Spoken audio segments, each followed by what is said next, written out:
தமிழக மக்கள் அனைவருக்கும் எனது வணக்கம். நேற்றுக்கு நம்ம சட்டசபையில் வாயத்துறடா டே வாயத்துறடா வாயாச்சும் துறது தொலடா ஏதாச்சும் பேசி தொலடா அப்படின்னு சொல்லிட்டு மிகப்பெரிய ஒரு ஒரு ரவுடிசமே சட்டசபையில் நடந்திருக்கு. தானுன்னு சொல்லிட்டு டிவிகே சார்ந்த ஒரு எம்எல்ஏ ஒருத்தர் வந்து மேலேருந்து இறங்கி போய் அடிக்க போயிட்டாரு.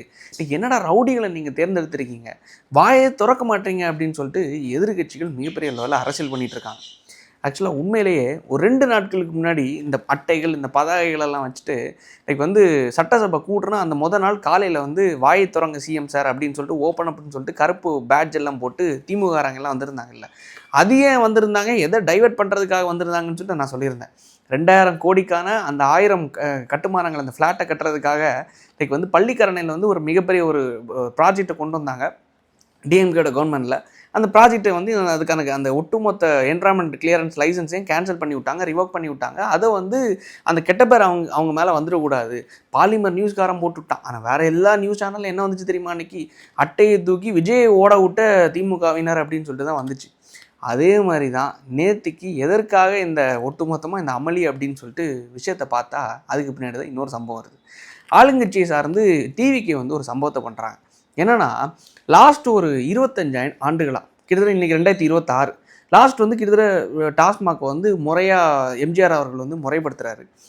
அதுக்கு முன்னாடி கருணாநிதி அவர்கள் வந்து அதை கொண்டு வர்றதுக்கான திட்டங்களை கொண்டு வர்றாரு. இதெல்லாம் நடந்த டைமில் வந்து என்ன நடக்குதுன்னா, வந்து 2010 2011 ஒரு புரட்சி நடக்குது. ஃபஸ்ட்டு 2002 வந்து அதிமுக வந்து ஒரு பெரிய ஆலையை கொண்டு வராங்க.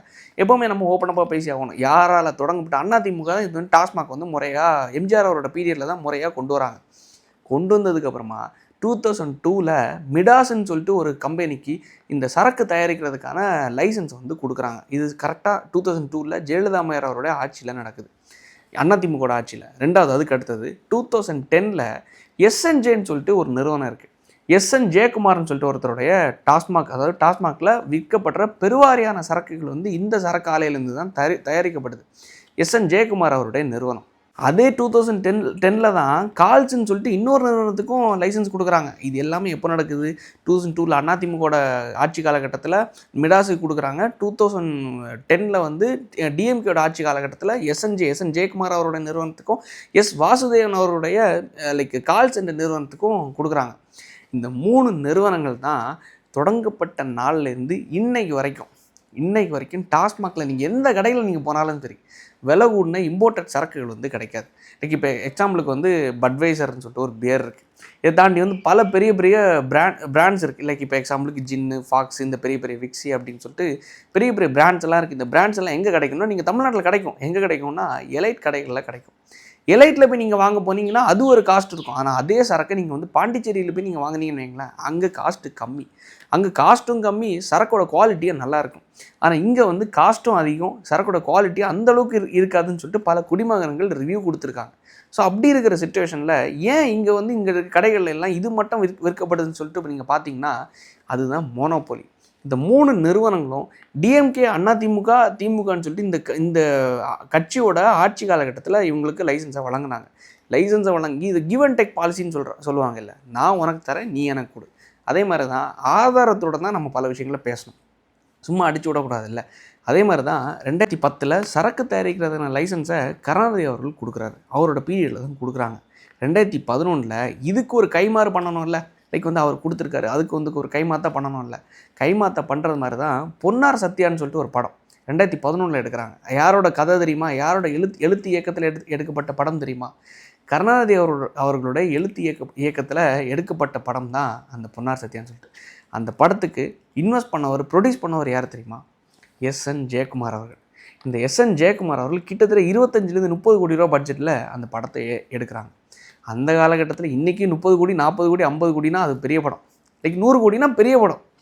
ஆனால் 2011 பொன்னார் சத்யான்னு சொல்லிட்டு ஒரு படத்தை, அதுவும் கருணாநிதி அவர்களோட எழுத்தில் இயக்கப்பட்ட அந்த படத்துக்கு ஒருத்தர் 30 கோடி ரூபா இன்வெஸ்ட் பண்ணுறாருன்னா, ப்ரொடியூஸ் பண்ணுறாருன்னா சும்மாவா? இது வந்து கிவ் அண்ட் டேக் பாலிசியில் அவங்க பண்ணிகிட்டு இருந்தாங்க.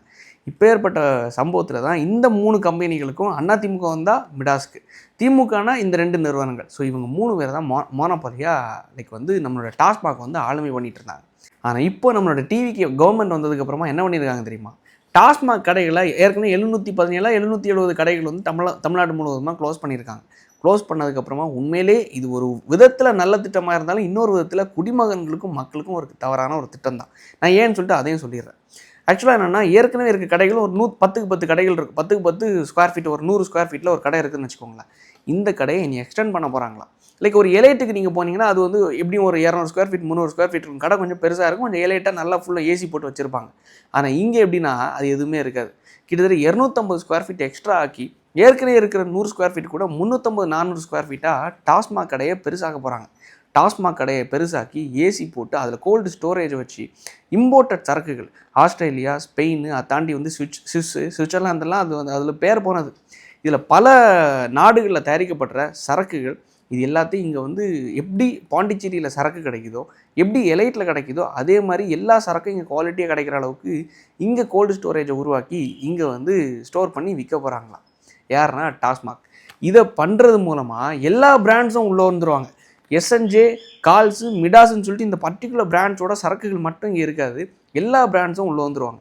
இந்த எல்லா பிராண்ட்ஸும் உள்ளே வரதுனா இவங்களோட வருமானம் படுக்கும் இல்லை, இவங்க கட்சி என்ற ஒரு பேரில் கட்சியோட அந்த காலகட்டத்தில் கிடச்ச ஒரு விசுவாசத்தில் இவங்களுக்கு மட்டும் கொடுத்து பெருவாரியாக வச்சுருந்தாங்க. பெருவாரியான நல்ல பிராண்ட்ஸ் எல்லாம் உள்ளே வராது. ஆனால் இன்றைக்கி என்னென்னா ஒட்டுமொத்த பிராண்டும் உள்ளே வரப்போகுது. பெரிய டாஸ்மாக் கடையை எலைட் ஆக போகிறாங்க. இது எல்லாம் எலைட் ஆகும்போது குடிமகன்களுக்கு எண்டாவதுலே சந்தோஷம். இன்னொரு சந்தோஷம் யாருக்குன்னா கவர்மெண்ட்டுக்கு. இது எல்லாம் உள்ளே வர்றது மூலமாக கிட்டத்தட்ட 1000 கோடி கிட்ட எக்ஸ்ட்ரா வருமானம் கவர்மெண்ட் தமிழ்நாடு அரசுக்கு வந்து கிடைக்க போகுது. ஏற்கனவே 700 கடைகளை நாங்கள் குறைச்சாலும் இந்த கடையை நாங்கள் விரிவாக்கம் பண்ணி இங்கேருந்து வருமானம் எடுக்க போகிறோம்னு சொல்லிட்டு இப்படி ஒரு திட்டத்தை கொண்டு வராங்க. உண்மையிலே இது யாருக்கு பாதிப்பு? எஸ்என்ஜே, மிடாஸு, அதை தாண்டி கால் சென்டர் நிறுவனங்களுக்கு பாதிப்பு. கரெக்டாக யாருக்கு இன்னொரு விதத்தில் பாதிப்பு?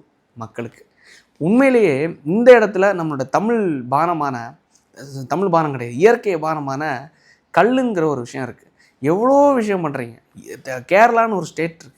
அந்த கேரளா என்ற ஸ்டேட்டில் ஒட்டு மொத்தமாக அப்பேற்பட்ட படித்த மக்கள் வாழ்ந்துட்டுருக்காங்க. அந்த ஸ்டேட்லேயே முறைப்படுத்தி பதப்படுத்தி விற்றுட்டு அரசாங்கமே விற்றுட்டு ஒரு பானம் எதுனா கல்.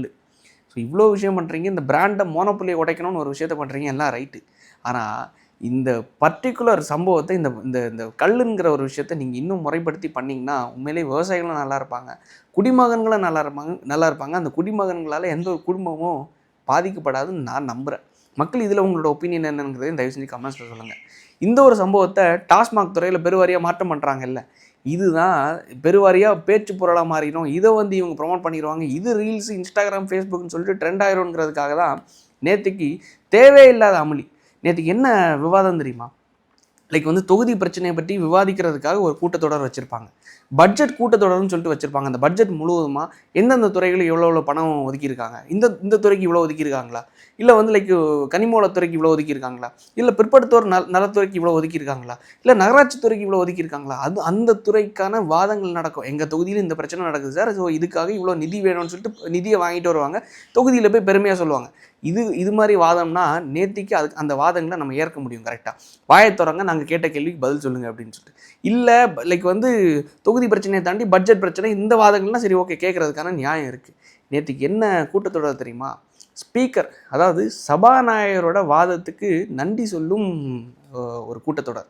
சபாநாயகர் யார்? ஜேசிடி பிரபாகரன் அவர்கள். அவரோட வாதத்துக்கு நன்றி தெரிவிக்கும் அந்த கூட்டத்தொடரில் போய் வாயத்துறங்கன்னு சொல்லி பேசுகிறது மூலமாகவும் எந்திரிச்சு நின்று காதர் பாஷான்னு சொல்லிட்டு திமுக சார்ந்த ஒரு எம்எல்ஏ ஒருத்தர் இருக்கார். எந்திரிச்சு நின்று அந்த வார்த்தையெல்லாம் சொல்லக்கூடாது. ஷூ வச்ச ஒரு கெட்ட வார்த்தை, உட்கார்றா ஷூ அப்படின்னு சொல்லிட்டு சொல்கிறது மூலமாக உண்மையிலே அப்போ டிவிக்கு சார்ந்தவங்க பார்த்துட்ருப்பாங்களா? இதுக்கு முன்னாடி ஜெயலலிதா அம்மையார் அவர்களே இதே சட்டசபையில் வச்சு தான் அவமானப்படுத்துகிறாங்க, அசிங்கப்படுத்துகிறாங்க. அப்பேற்பட்ட நபர்கள் தான் திமுகவை சார்ந்தவர்கள். இவங்கெல்லாம் இந்த சின்ன சின்ன பசங்களை, புதுசாக வந்தவங்களை பார்த்துட்டு சும்மா இருப்பாங்களா? இப்போ ஏற்பட்ட விஷயங்களை மாற்றம் பண்ணிகிட்டு இருக்காங்க. இப்போ ஏற்பட்ட மெரினா கடற்கரையில் இந்த பாம் ட்ரீன்னு சொல்லுவாங்க. லைக் வந்து இந்த டெசர்ட்ல எல்லாம் இந்த ஒரு விதமாக வளரும், பார்க்குறதுக்கு அழகாக இருக்கும். லைக் வந்து நம்மளுடைய இயற்கை சூழலுக்கு, நம்மளோட ஆம்பியன்ஸ்க்கு சூட் ஆகாத ஒரு மரம் அழகாக இருக்குங்கிறதுக்காக அந்த ஒரு பேரில் மக்களை ஏமாற்றி அந்த ஒரு மாயையில் இதெல்லாம் நாங்கள் பண்ணுறோம். மெரினா கடற்கரையில் மாற்றுத்திறனாளிகள் கடல் வரைக்கும் போகிற அளவுக்கு ஒரு பலகை போட்டு அது ஒட்டுமொத்தமாக ஒரு பாத்வே மாதிரி நாங்கள் அந்த கடற்கரையை மாற்றுறோம். இன்னொன்று, அந்த பலகை பக்கத்தில் பாம் ட்ரீ நாங்கள் அமைக்கிறோம்னு சொல்லிட்டு சில திட்டங்களை போட்டாங்கல்ல, அது எல்லாத்தையும் இன்றைக்கி வந்து ஜேசிபி வச்சு பிடிங்கிட்டு போகிறாங்க. ஏன்னா இங்கே இருக்கிற இயற்கை சுற்றுச்சூழலுக்கும் இங்கே இருக்கிற வெயிலுக்கும் வெயிலோட தாக்கத்துக்கும் அதால் தாக்கு பிடிக்க முடியலையா. இதெல்லாம் என்ன ஸ்ட்ராட்டஜி தெரியுமா?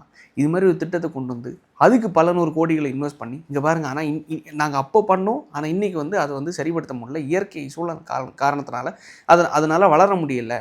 இதுக்கு நாங்கள் என்னையா தவறு செய்ய முடியும், நாங்கள் எப்படி பழியாக முடியும் அப்படின்னு சொல்லிட்டு பல சம்பவங்களில் பல முறைகேடுகள் இன்றைக்கி தான் ஒவ்வொன்றா வெளியே வந்துட்டுருக்கு.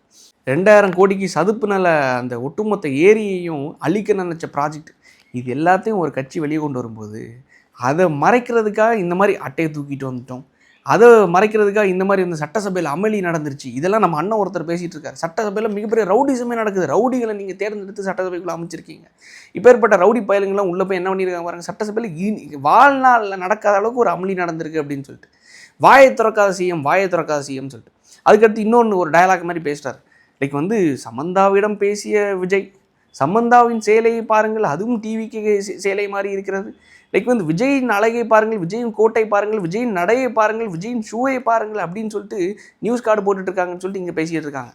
லைக் வந்து உண்மையிலேயே எல்லா நியூஸ் செய்திகள்லையும் லைக் வந்து இவங்களோட இந்த 2000 கோடிக்கான இந்த ப்ராஜெக்டை கேன்சல் பண்ணியிருக்காங்க அப்படின்னு சொல்லிட்டு எல்லா நியூஸ்லேயும் வருது. அதை நம்ம அண்ணன்களும் யாரும் பேச மாட்டாங்க. சம்மந்தா வந்தாங்க, சம்மந்தா பார்த்தாங்க. இதுக்கு முன்னாடி ஸ்டாலினோட ஆட்சியில் யாரெல்லாமோ பேசினாங்களே, ஒன்றுமே இல்லாத அந்த சாம்பாரெல்லாம் நக்கி தேன் மாதிரி இருக்குன்னு சொல்லிட்டு டிடியை வச்சு ப்ரொமோஷன் பண்ணாங்களே, எப்பேற்பட்ட சம்பவங்கள் பண்ணாங்க. சின்ன குழந்தைகளை கூப்பிட்டு வச்சு ரீல்ஸ் போட்டுட்டு இருந்தார் ஸ்டாலின் அவர்கள். உண்மையிலேயே ஒரு முதலமைச்சர் இருக்காருன்னா அவரை பார்க்குறதுக்கு 100 பேர் வருவா தான் செய்வாங்க. முதலமைச்சருக்கு 2 காலு தான் இருக்கும், முதலமைச்சர் ஒரு மூக்கு இருக்க தான் செய்யும், முதலமைச்சர் நடக்க தான் செய்வார், பேச தான் செய்வார். பேசணும்னு ஆசைப்பட்டாருன்னா பேசுவார், இல்லைன்னா பேச மாட்டார். ஒருத்தர் பேசலைங்கிறதுக்காக அவர் ஒன்றும் செய்யலைங்கிறதுக்கு அர்த்தம் ஆயிருமா? எவ்வளோ விஷயங்கள் மாற்றம் பண்ணிட்டு தான் இருக்காங்க. உண்மையிலே அங்கங்கே தவறுகள் நடந்தாலும் அந்த தவறுகளை நம்மள மாதிரி இருக்கவங்க பேச தான் செய்கிறாங்க. மக்களும் அதை சுட்டி காட்ட தான் செய்கிறாங்க. தவறு இருக்குது, இதை சீர் செய்யுங்க, கரண்ட் பிரச்சனை இருக்குது, அதை சீர் செய்யுங்க, பெண்கள் பாதுகாப்பில் கேள்விக்குறியாக இருக்குது, அதை சீர் செய்யுங்க. ஆனால் அதை தாண்டி துறைகள் நடக்கிற மாற்றங்களை பற்றி ஏன் பேச மாட்டேங்கிறீங்க? நல்ல விஷயங்களை ஏன் பேச மாட்டேங்கிறீங்க? அது எதுவும் பேசாமல் லைக் வந்து நடந்து வந்தார் விஜய், அதை தாண்டி வந்து சமந்தாவை பார்த்தார் விஜய், சமந்தா வந்து விஜய் அவர்களுடைய டிவிக்கு கட்சியை சார்ந்த அந்த ஃப்ளாக் அந்த கொடியோட கலரில் வந்து சேலை அணிஞ்சிட்டு வந்தாங்க அப்படின்னு சொல்லிட்டு பேசுறது மூலமாக என்ன மாற்றம் வரப்போகுது? வருமானம் வரும், வேறு என்ன வரும்? உங்களுக்கு வருமானம் வரும், வேறு யாருக்கு என்ன வரும்? ஒன்றும் வராது. இவங்க கேட்குற இன்னொரு விஷயம் என்னென்னா, கர்நாடகாரன் தண்ணி தர மாட்டேங்கிறான், காவிரியில் தண்ணி விட மாட்டேங்கிறான், அதில் வந்து மேகதாதுல வந்து அணை கட்ட போகிறாங்களா அப்படின்னு சொல்லிட்டு ஒரு விஷயத்தை சொல்கிறாங்க. அதுக்காக இங்கே வந்து தமிழ்நாடு கவர்மெண்ட் வந்து ஒரு தீர்மானத்தை நேர்த்தி போட்டிருக்காங்க. சரி, தீர்மானத்தை நேர்த்தி போடலைன்னு வச்சுக்கோங்களேன். எல்லாரும் ஒரு மனதாக தான் ஒரு தீர்மானத்தை ஏற்றுனாங்க. அந்த தீர்மானத்தில் எதிர்க்கட்சி தலைவர் லைக் உதயநிதி ஸ்டாலின் அவர்கள் ஒரு விஷயத்தை ஆட் பண்ண சொல்கிறாரு. அதையும் 5வது இடத்துல வந்து ஆட் பண்ணுறதுக்காக சபாநாயகர் அவர்கிட்ட கொடுக்குறாங்க. அந்த உத்தரவின் பேரில் அவரும் ஆட் பண்ணிட்டார். இவ்வளோ விஷயம் நடந்திருக்கு. எல்லாரோட ஒப்புதலின் பேரில் தான் அந்த தீர்மானம் வந்து ஏற்றப்படுது. இவ்வளோ விஷயம் நடக்குது. நேர்த்திக்கு உண்மையிலே நடக்கலைன்னு வச்சுக்கோங்களேன். என்ன சொல்லியிருப்பாங்க? காங்கிரஸ் இவங்க கூட கூட்டணியில் இருக்காங்க, காங்கிரஸ் கர்நாடகாவில் ஆட்சி பண்ணுறாங்க, ஸோ அதனால் இங்கேயும் அங்கேயும் ஒரு ஒரு ஒரு உறவு ஏற்பட்டு விட்டது. அதனால் தமிழக விவசாயிகளுக்கு விஜய் அவர்கள் துரோகம் செஞ்சு விட்டார். இதை தானே பேசுவாங்க. இதுதானே நேற்று கண்டென்ட்டாக இருந்திருக்கும்.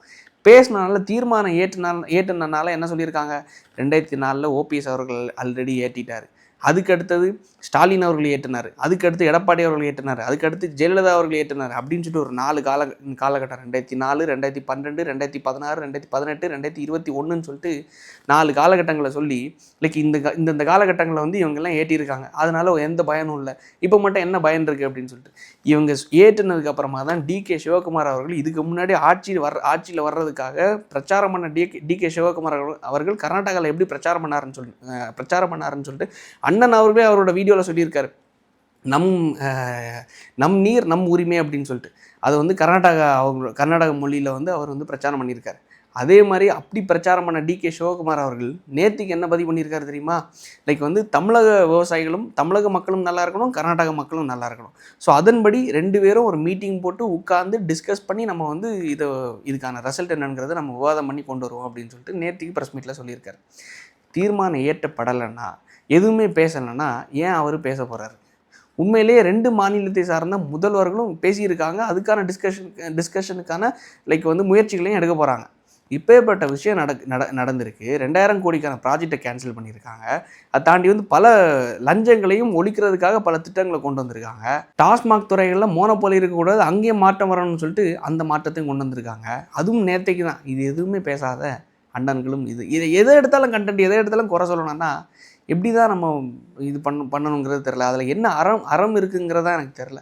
உண்மையிலேயே இப்பேற்பட்ட மாற்றங்களை செஞ்சுட்டு இருக்கக்கூடிய டாஸ்மாக் துறையாக இருந்தாலும் சரி, அதை தாண்டி வந்து லைக் நம்ம காடுகள் வளங்களாக இருந்தாலும் சரி, பல மாற்றங்களை செஞ்சு கொண்டிருக்கிற இந்த சின்ன இளைஞர்களை வச்சு மாற்றம் செஞ்சு கொண்டிருக்கிற திரு விஜய் அவர்களுக்கு என்னோடய வாழ்த்துக்கள். இன்னொரு முக்கியமான விஷயம் என்னென்னா, சொல்கிறது தான் செய்வார், செய்கிறது தான் சொல்லுவார்னு சொல்லுவாங்கல்ல. பரந்தூர் ஏர்போர்ட்டை நாங்கள் கொண்டு வர மாட்டோம், கொண்டு வர விட மாட்டோம்னு சொல்லிட்டு ஆட்சியில் வர்றதுக்கு முன்னாடி விஜய் அவர்கள் வந்து வீராப்பாக பேசியிருந்தார்.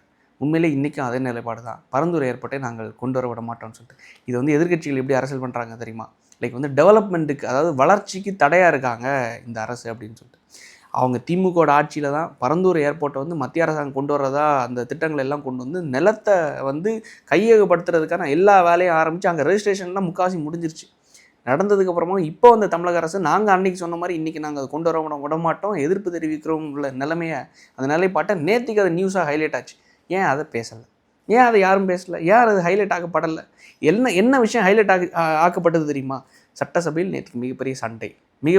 தானு டிவிகே சார்ந்து தானு என்ற ஒரு ரவுடி போய் அடிக்க போயிட்டாரு அப்படின்னு சொல்லிட்டு. அப்போ ரவுடிகளை தான் நம்ம தேர்ந்தெடுத்து அமைச்சிருக்கோம் அப்படின்னு சொல்லிட்டு. இதுதான் செய்தி ஆக்கப்பட்டிருக்கு.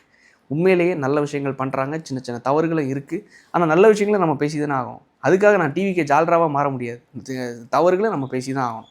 ஸோ அந்த ஒரு சிச்சுவேஷனில் உண்மையிலே பல நல்லதுகளையும் பல மாற்றங்களையும் 75 ஆண்டு காலமாக நடந்துட்டு இருக்கக்கூடிய ஒட்டுமொத்த ஊழல்களையும் ஒட்டுமொத்த அந்த ஒரு சிண்டிகேட்டையும் அந்த ஒரு சிஸ்டத்தையும் உடைத்து கொண்டிருக்கிற திரு விஜய் அவர்களுக்கு என்னோடய வாழ்த்துக்கள். நாளைக்கு அடுத்த வீடியோவில் சந்திப்போம். நன்றி, வணக்கம்.